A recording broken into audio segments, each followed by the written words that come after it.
क्यों?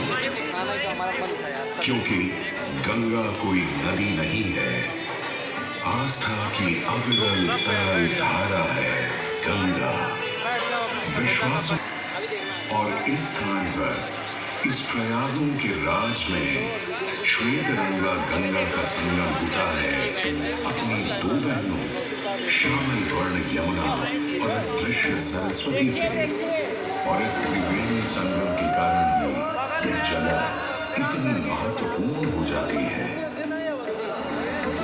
गंगा के उद्गम के बारे में जो पौराणिक कथा प्रचलित है वो बड़ी ही रोचक और मनमोहक है। तो आइए क्यों ना आज हम आपको गंगा अवतरण की कहानी सुनाएं, दिखाएं।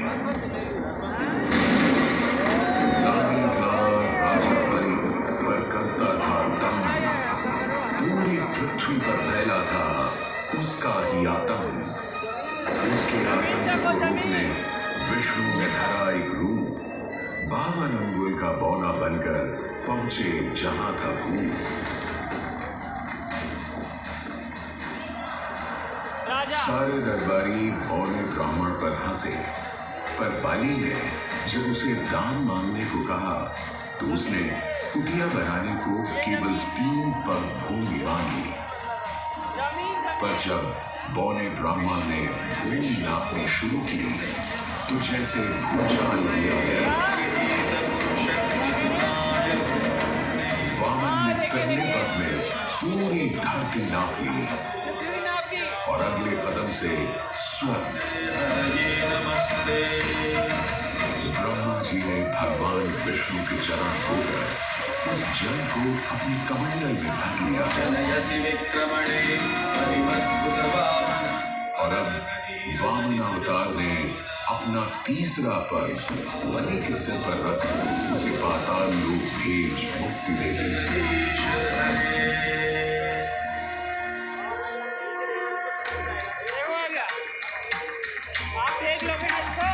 अब स्वर्ग लोक में भगवान ब्रह्मा जी ने जब शरणागत में हाथ डाला तो वहीं से निकल आई चल चल निर्मल धवल गंगा जी। पवित्र किंतु चंचला, आज से तू मेरी पुत्री और नाम तेरा गंगा।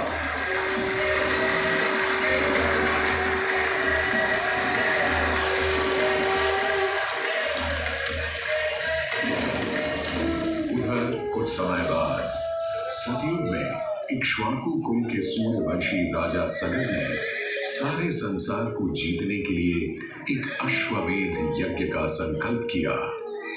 सुने सुने सुने सब सुने, यह चिन्हित पूजित धवल अश्व जहां भी जाएगा भूमि राजा सगर की मानी जाएगी। यदि किसी ने इस अश्व को रोका या पकड़ा तो उसे सगर के 60,001 पुत्रों और उनकी लक्षाधिक सेना का सामना करना पड़ेगा। सुने सुने सुने। भूलोक में सगर का अश्व अजेय अपराजेय बढ़ता जा रहा था और स्वर्ग लोक में बढ़ती जा रही थी देवेंद्र इंद्र की तुलना। डरकर वो अश्व को रोकने की युक्ति लगाने लगे। इंद्र ने राजा सगर के उस घोड़े को चुरा लिया और छल से महर्षि कपिल के आश्रम में बांध दिया। घोड़े को खोजते हुए राजा सगर के 60,000 पुत्र महर्षि कपिल के आश्रम में पहुंचे। वहां घोड़े को बंधा हुआ देख क्रोधित पुत्रों ने कपिल मुनि को घोड़ा चोर समझा और उन्हें अपशब्द कहने लगे। वाचाल कुमारों, यदि कपिल ऋषि ने खोली आंख तो तपस की युगाग्नि से जलकर तुम सब हो जाओगे राख।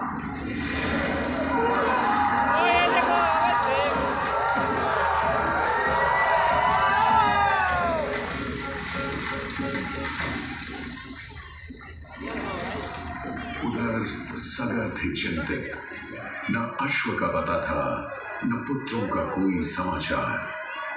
पिता का दुख देख पुत्र अंशुमन चल पड़े खोज पर। जब महर्षि कपिल के आश्रम पहुंचे तो देखा अश्व को और साथ ही अपने 60,000 भाइयों की भस्म को। महर्षि से की क्षमा याचना और पूछा तर्पण का उपाय। तुम्हारे भाई थे घमंडी, अविवेकी और अभिमानी। भस्म कर दिया उन्हें मैंने, जो उन्होंने मेरी नहीं मानी। गंगा जल, केवल गंगा जल ही दे सकता है मुक्ति उन्हें, जो भस्म हुए तुम्हारे परिजन। अंशुमन को अपने भाइयों के तर्पण के लिए गंगा को लाने का बहुत मन था, किंतु किसी को राजधर्म भी तो निभाना था और राज भी चलाना था। देखते देखते 7 पीढ़ियां गुजर गईं, पर 7 पीढ़ियों के बाद समय आने पर राजकुमार भगीरथ ने राजा बनने से साफ मना कर दिया।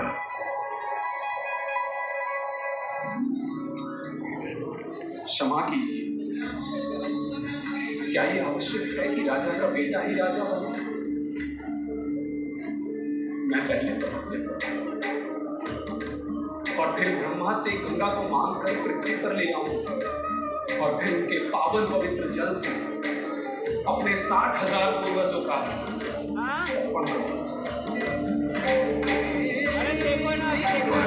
दिन वर्ष बदले, ऋतुओं की हवा बदली, नदियों के किनारे बदले, किंतु नहीं बदला भगीरथ का संकल्प, गंगा उतरन।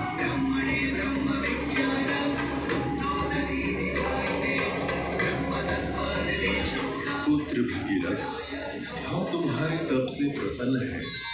बताओ क्या आशीर्वाद चाहिए? हे भगवान, मेरे पूर्वज के तर्पण के लिए मुझे आपकी पुत्री गंगा चाहिए। तथास्तु, किंतु यदि गंगा स्वर्ग से सीधे धरती पर गिरी तो पृथ्वी को चीरते हुए गंगा सीधे पाताल में पहुंच जाएगी। इसलिए तुम भगवान शिव शंकर को मनाओ ताकि गंगा जब स्वर्ग से नीचे उतरे तो वो उसे अपनी जटा में थाम ले। अब भगीरथ ने एक अंगूठे पर खड़े होकर भगवान शंकर को मनाने के लिए शिव शंकर का जाप शुरू कर दिया। जय मन भावन जय पतित पावन शोक नशावन शिव शंभो, विपद विहारम अधम उद्धारण सत्य सनातन शिव शंभो, सहज वचन हर जल जनयन वर धवल वरण शिव शंभो। कोई भी वर मांग लो आज। हे प्रभु, जब गंगा स्वर्ग से धरती पर गिरे तब आप बीच में उन्हें अपनी जटाओं में साध लें, नहीं तो पूरी पृथ्वी नष्ट हो जाएगी। बस इतनी सी बात? ठीक है, ब्रह्मदेव से कहो शिव तैयार है, आने दो गंगा को, आने दो।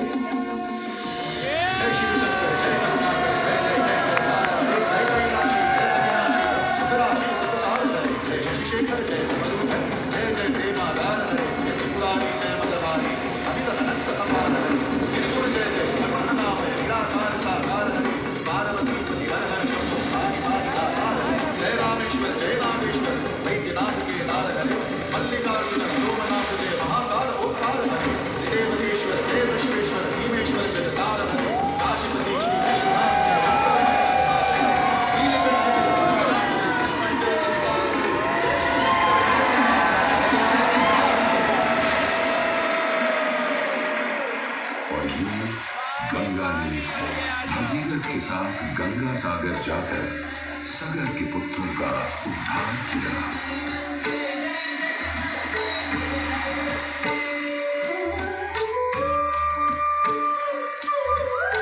साथ ही वह भारत की सबसे महत्वपूर्ण नदी बन गई, जिसका भारत के जीवन में धार्मिक, आर्थिक, सामाजिक, ऐतिहासिक अभिदान अनंत है।